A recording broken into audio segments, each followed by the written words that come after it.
Hi everyone. Hope all is well with you and your family as it is with mine. It is I, Najami, and as I had mentioned in a prior video with the whole Department of Education being dismantled by the signing executive order by Donald Trump earlier this year, I wanted to follow closely what will be going on. So I wanted to share a video that I'd like to make a comment on that was done by the Washington Examiner on YouTube. Linda Mcmahon is on this video, and also Democratic press, who is definitely not happy with the dismantling of the Department of Education. All right, so I'm going to switch and do like a side by side, and I'm going to play the video, and I'll just have a short commentary. It's not that long, this video, anyway. And they do not have a plan.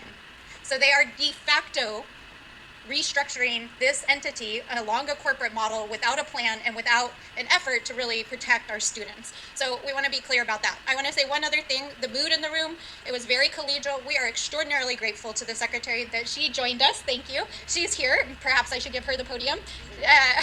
We're extraordinarily grateful that the secretary gave us the space to have these conversations. But with all due respect, madam, I think my biggest concern is that the states will not be able to protect the programs and services that you would like to devolve with them. Good morning, everyone. Thanks so much for coming, and I just want to express my gratitude to all of these folks who came today so that we can have an open discussion about what I believe is one of the most important things that we can have a discussion on or action on in our country, and that is the education of our young people. As Representative Tanako said as we were ending the meeting, which I thought was incredibly appropriate, and that is that this is not a partisan issue. This is about the children of America, and it's the next generation, the generation after that. And if we want to have our leaders, if we want to have that next group of engineers and doctors and lawyers and plumbers and electricians and HVAC operators, then we need to focus on how they can best have their education. And I believe, and I know the president does believe this as well, the best education is that is closest to the child, where teachers and parents, local superintendents working together, and local school boards to develop the curriculum for those students is the best way that it can happen. Funding from the United States government will continue through the programs that have already been established, and I will look forward to continuing to work with members of Congress on both sides of the aisle, and I welcome the fact that these folks came today and expressed their concerns and shared in an open, collegial format their concerns and how we can lead now to work more together. That's the way it ought to operate, and I'm very happy to have had them here. So I'm going to let them answer the questions. I just wanted to come out and have no, because when are you going to shut down the school? Well, we've had our discussions already. So thank you all very, very much for coming. As you see, she's not answering the question when she's going to shut down the Department of Education.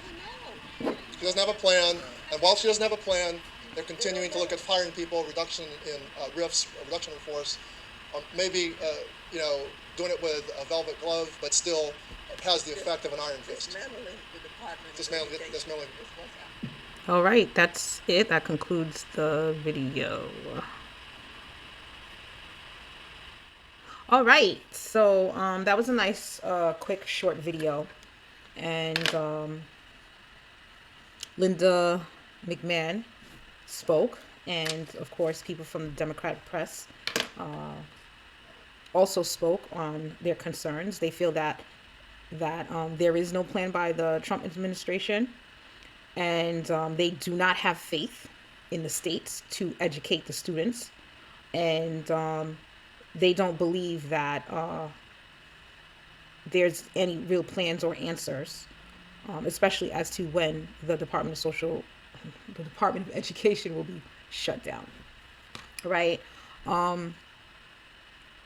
Change in life is inevitable, and change is never really easy at times. For some people, they flourish in change, and for some people, change is like difficult. It's like pulling teeth. So for there to be no plan, I don't think it would have gotten as far as it has gotten, where an executive order was signed, where Linda Mcmahon was put into place to lead the changes, right? I think that it was good that she spoke and was present and knows what the concerns are, right? The concerns are, they want to know what the plans are.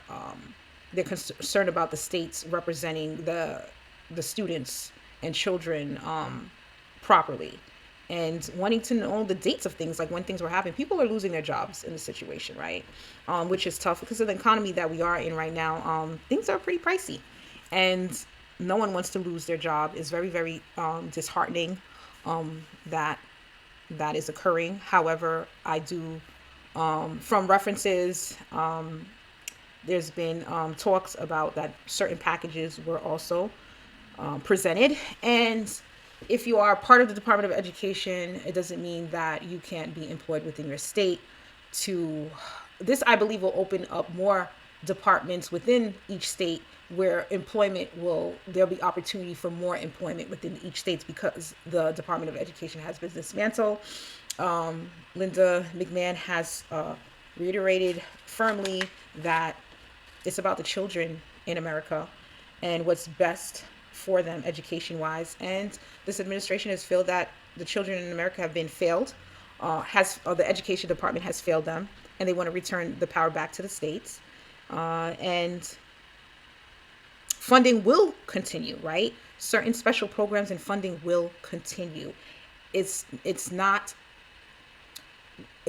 where everything is completely shut down completely. There are still programs which, during the signing of executive order, President Trump himself stated that certain like Pell Grants or certain programs for children with special needs, that will not be abolished at all. Okay, it will be continued, right? So with that being said, overall, I will continue following this closely.